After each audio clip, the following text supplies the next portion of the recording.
Bob Marley is one of the most extensively covered musicians of the 20th century, and yet so much of what the world knows about him is half true or completely false. Let's bust some myths about Marley's life and work. According to his birth certificate, Bob Marley was born on April 6, 1945. Not only is this basic fact incorrect, but the reggae superstar's real name isn't even Bob. When Marley was born, his parents christened him Nesta Robert Marley. Nesta, a rare name in Jamaica, was suggested by Marley's father, and it means messenger. Marley's mother, Cedella, was concerned people would wind up calling her son Lester, but they mostly ended up using Bob. That was short for Robert, of course, but Bob's namesake was his paternal uncle. Marley biographers cite his actual date of birth as February 6th, but that can't be confirmed. His mother hesitated to register her child's birth for 2 months because she, a black woman, feared persecution for carrying on a relationship with Marley's father, a white man. In those days, it was a kind of reproach situation. Reproaches came down both sides of the fence. When the birth was finally recorded, it was listed as April 6th, but Cedella Marley believes her son was born around February 6th. Marley is one of the most important and influential people to ever hail from Jamaica. Considered a national treasure for spreading his country's music around the world, he was awarded the Jamaican Order of Merit in 1981. But while Marley's Jamaican roots run deep, they don't go back all that far, and he actually experienced prejudice for not being Jamaican enough. Marley's father was Norval Marley, a white Englishman who was enlisted in the Nigerian military before he moved to Jamaica to be a plantation manager. As the mixed-race child of a colonialist, young Marley was teased. He was nicknamed Little White Boy by other kids when his hair came in curly. Worse than teased. Teased is not the word, you call it rejected. Marley also spent time in the US. In 1966, just after his 21st birthday, he left Jamaica to work in Wilmington, Delaware. He initially lived there for a few months, but he frequently returned for long spells during the late 1970s. Marley is closely associated with marijuana and can be seen in countless photos enjoying a spliff. He was open about his marijuana usage and extolled its benefits during his lifetime, particularly in his song lyrics. It's been said that, at one point, Marley smoked as many as 18 joints a day. But according to his son Ziggy, Marley's marijuana use was measured, deliberate, and sacred. In an interview with Rolling Stone, Ziggy said, "My father smoked, but he wasn't a pothead. It correlated to spirituality and the Rastafarian faith." People get trafficking. You see, I don't really know anything about those parts of life. All I know about is Rastafari. Rastafarians use marijuana as a meditative aid. For them, to get high is to reach a different level of consciousness, to feel closer to God. Ziggy explained, that is something he would better have people understand, the use of the plant and how it correlated with a spiritual aspect of his life, and not just, oh, let's smoke pot and get high. Herbs are a special thing, not frivolous. Chris Blackwell, who was born in England but spent much of his youth in Jamaica, founded Island Records to distribute the many genres of Caribbean music he heard in his second homeland. After helping Millie Small's ska song, My Boy Lollipop, become an international hit, and signing the UK blues rock band Traffic, Blackwell landed Island's signature act, Bob Marley and the Wailers. The group's album Catch a Fire was released on Island in 1973, beginning Marley's ascent to international superstardom. Catch a Fire wasn't the first Marley album or even the first Wailers recording. The Wailers originated as a trio featuring Marley, Peter Tosh, and Bunny Wailer. Me and Bunny together had the kind of voice that could decorate Bob's music and makes it beautiful. This original lineup released 4 full-length studio albums, numerous singles, and various other recordings under different names. It was around the time Tosh and Wailer left the group and Marley found new bandmates that the band signed with Island.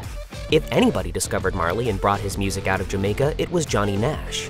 The American soul and reggae singer, best known for his 1972 hit I Can See Clearly Now, moved to Jamaica in the late 60s.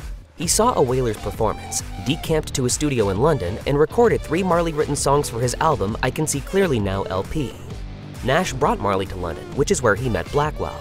I think Bob recognized he needed to get out there and do it, and I think the others were not sure. The 1960s and 70s were a particularly fruitful period in the history of Jamaican music. Different styles, including reggae, ska, and rocksteady, developed alongside each other, creating some confusion about what exactly defined each genre. When Marley's international career took off with the 1973 release of Catch a Fire, the word reggae was only 5 years old, coined by the Toots and the Maytals song Do the Reggae. While Marley would end up earning the nickname King of Reggae, he wasn't strictly a reggae musician. His later recordings combined elements of ska and rocksteady, along with American-style R&B and rock and roll to create a unique sound referred to by the umbrella term of reggae. But before his Island Records releases, Marley recorded many songs in the rocksteady style, characterized by African, Caribbean, and jazz influences. He also recorded ska records, which are up-tempo and use horns, while reggae is slower and uses keyboards. Marley's most famous works are fast-paced, like ska, but rely on keyboards like reggae. Reggae music is a people music, you know, reggae music is news. It's news about your own self, your own history. Bob and Rita Anderson Marley were friends since they were teenagers, both denizens of the Kingston, Jamaica music scene. They married in February 1966. As Bob found fame and fortune with his band, Rita was there as a member of the backing vocal trio, the I-Threes. The Marleys remained together until Bob's death in 1981, at which point Rita became an ambassador for her husband's music, legacy, and message. She created the Bob Marley Museum, the Robert Marley Foundation, and the Bob Marley Trust, among other endeavors. Although they were devoted to one another in many ways, the Marleys didn't abide by the traditional notion of marriage in that they didn't remain physically faithful to one another.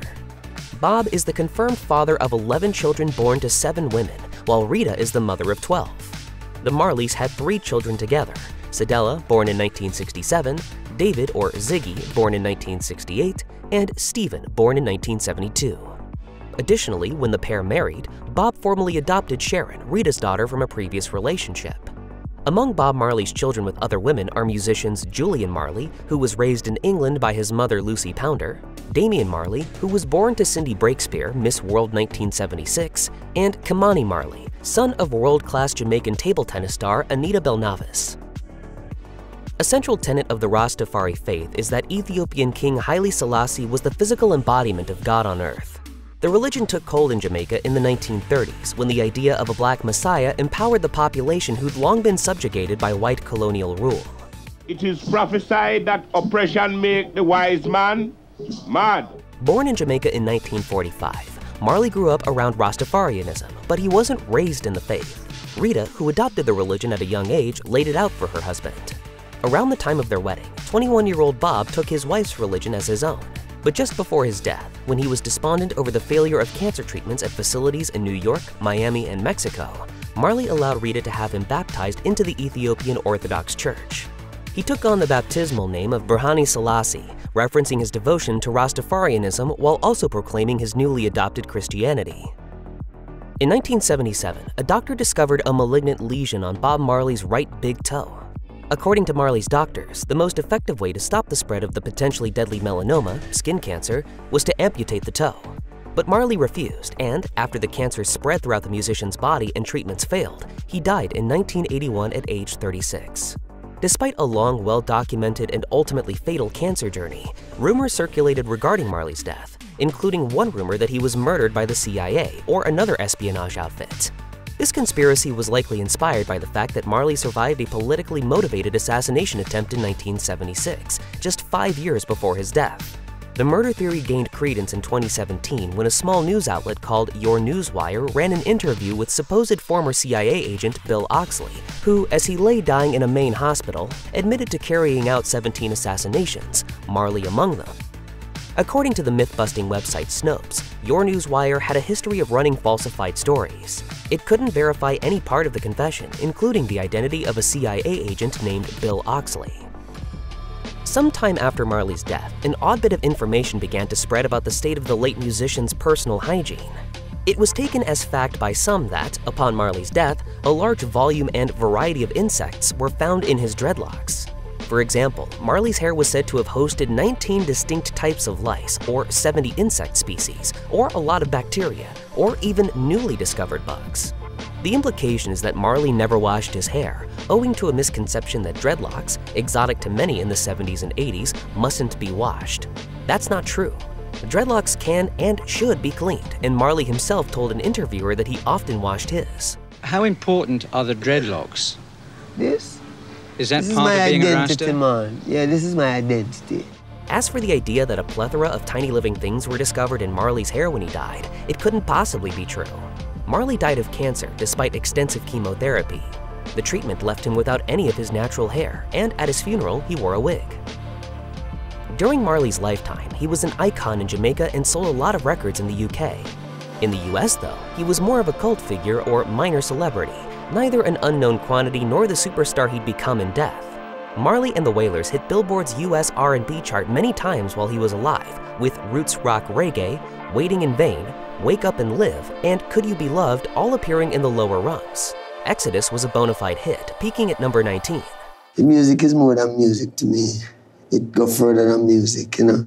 Marley's profile benefited from tacit endorsements by some of the mainstream rock's biggest stars of the era. Eric Clapton's cover of Marley's I Shot the Sheriff went to number 1 on the pop chart in 1974, a year after Marley wowed fans of Bruce Springsteen when the Wailers opened for him in New York. In a review of the concert for Billboard, Sam Sutherland gushed, "Most devotees of Bruce Springsteen would have some difficulty imagining a virtually unknown band capable of neatly eclipsing Springsteen's formidable, growing charisma, but the Wailers did precisely that." In the summer of 2021, a viral social media meme discussed the inner scientific workings of music.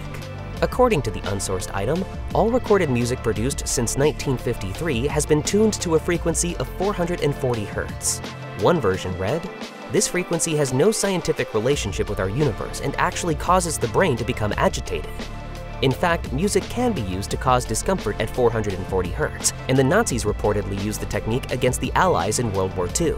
But the meme went on to say that a handful of the most famous and exceptional musicians consciously released their music at a slightly different frequency of 432 Hz, attesting, "It is known as the beat of the earth and has substantial healing benefits." Among the musicians who supposedly recorded at this tone are John Lennon, Jimi Hendrix, Prince, and Bob Marley. All of this is nonsense. Berklee College of Music professor Susan Rogers explained, "There is no empirical research suggesting that the universe has a preferred acoustic frequency."